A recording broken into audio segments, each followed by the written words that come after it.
A group of American Jews and Muslims from Denver decided it was important to get to know each other, to understand one another through the process of regular and meaningful dialogue. To deepen this understanding, the unique group ventured into Morocco, a primarily Muslim culture with a Jewish minority, and then to the Holy Land of Israel. Meaningful dialogue as a means to peace and mutual understanding is valued so highly in Morocco that the group was given access to the highest government officials.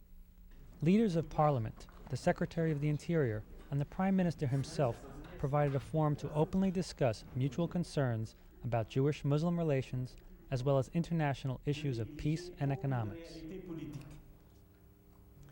First, we must learn to respect diversity and yet at the same time look for more things that unite these communities than that divide them. Religious principles and freedoms are an essential part of Moroccan life. The very first stops were to the King Hassan Mosque and then to a restored Jewish synagogue. Jews are a small minority in Morocco, but they peacefully coexist with the larger Muslim society. There's even a Jewish country club in Casablanca.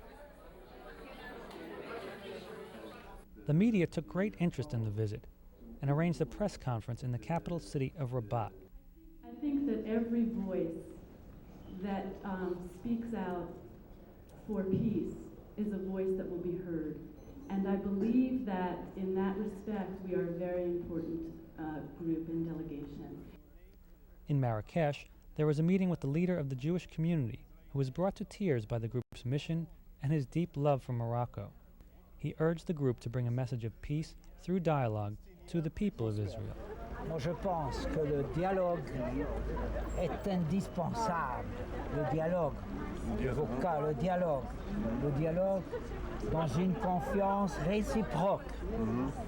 The dialogue is very essential in an atmosphere of extreme trust.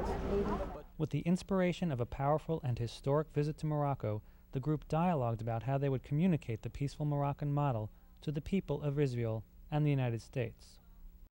When you understand someone's suffering, then you love them. Then there's a relationship and the conflicts melt away. And I was just so impressed with that. And I think that's, what we need to do is, and he pointed out that then it filters up to the top. Social change does not start with the leaders.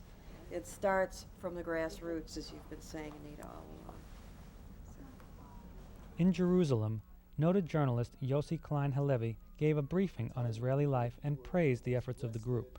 This is by far the most interesting and I think courageous group of people that I have encountered through Project Interchange, and it's really a privilege to be with you this morning. Politics is the way of life here in Israel, and the group was exposed to numerous viewpoints. A Jewish settler gave a tour of his settlement in the West Bank and offered his ideas for peace. A Palestinian man living in a refugee camp near Bethlehem shared his perspective.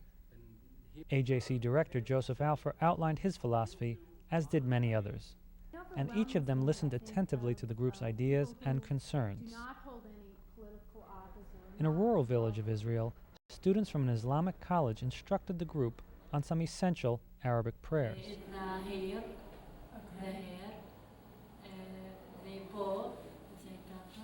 Perhaps most important were the visits to progressive organizations such as the Givat Haviva School, where Jews and Arabs teach and learn together, building bridges of peace. We start a dialogue inside with the Arab community, Palestinians who stayed in Israel and became citizens of the state. Maybe we can later spread the word and succeed in having relations between people, first of all, and then influence our politicians. And to towns such as Barta'ah that touch the sensitive border of the West Bank. That is a place where we pass a green line from Israel to Palestine. Watch it, don't get run over. By the time the trip neared its end, it was clear that Muslims and Jews overwhelmingly want peace, and the major obstacle is meaningful dialogue. By documenting and televising the work of this group of pioneers, the world may begin to see that the desire for peace and mutual understanding is universal and attainable.